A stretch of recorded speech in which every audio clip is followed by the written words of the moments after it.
My sister told me that if I could get skinny, that there would be this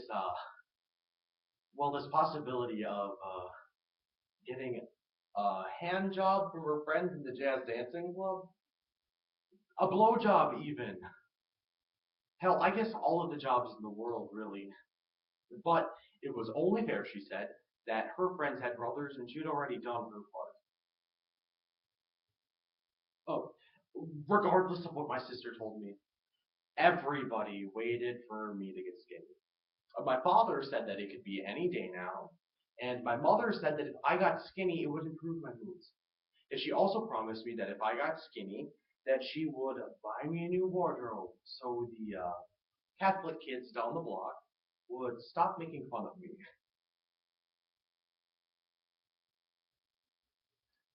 On December 18th, 2012, bioethicist Daniel Callahan published his article, Obesity, Chasing an Elusive Epidemic, which states that it is no longer socially acceptable to be overweight. And in order to fix our nation's epidemic of obesity, that people need to start stigmatizing overweight Americans. He states that only through intense social humiliation will overweight Americans begin to lose weight. Social stigmatization is not fixing this epidemic. It is only making an already discriminated against population to feel less than human. Snacks by Sam Lipsyte. Well, I was fat for the town, for the county. I was known as fat shit, lard ass, tits, and tub. But I wasn't obese. You know, those types were to be pitied. The types that we saw when my mother took me to the mall to buy new fat boy pants, as she so dearly loved to call it. Oh, it's glandular, poor things. It's not their fault. Yeah, me, on the other hand, I guess I was definitely my fault. But this new boy in school, Brody, now Brody was obese, but he was beyond obese. He had this new type of body, something never before seen. My classmates had Brody figured to be the fattest kid in the world. Or the wonder of glands, I used to call him.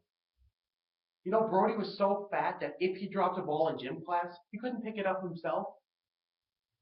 And somehow, even the real torture freaks wouldn't touch Brody. That they would just send some jock to come jog on over, compliment his sneakers, and then pick up the ball and hand it right back to him. But any ball that I dropped in gym class, I got back hard in the nuts. But I guess that was just Fayette in my high school.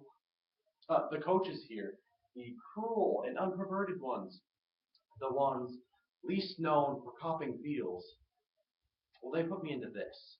You see, they put Brody and I back to back, yards apart, and each of us was yoked up to the looped end of a tug of war rope. Sometimes I wondered what Brody's mother told Brody when they settled for parking at the mall. Does she look at me and say, "You, my darling Brody, are glandular"? But that boy there,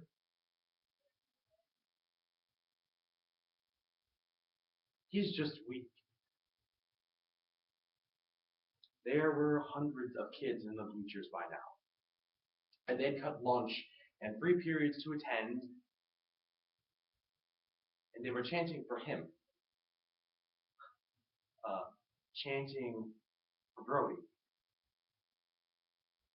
So we got into our crouched positions, and we waited for the little ball that had just began to rattle in the coach's whistle.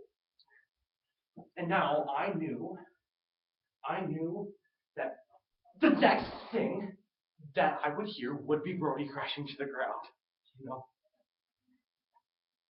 falling in shame.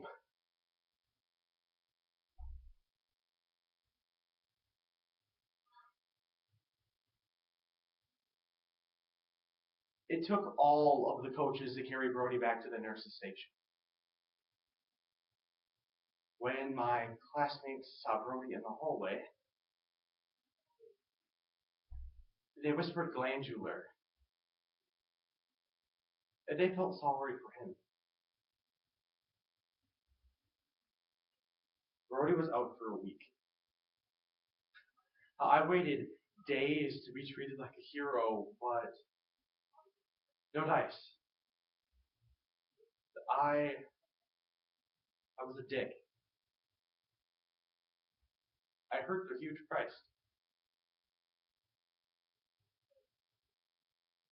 I saw Brody in the mall a few days after that. He he waddled up to me in a version of my own pants. Why the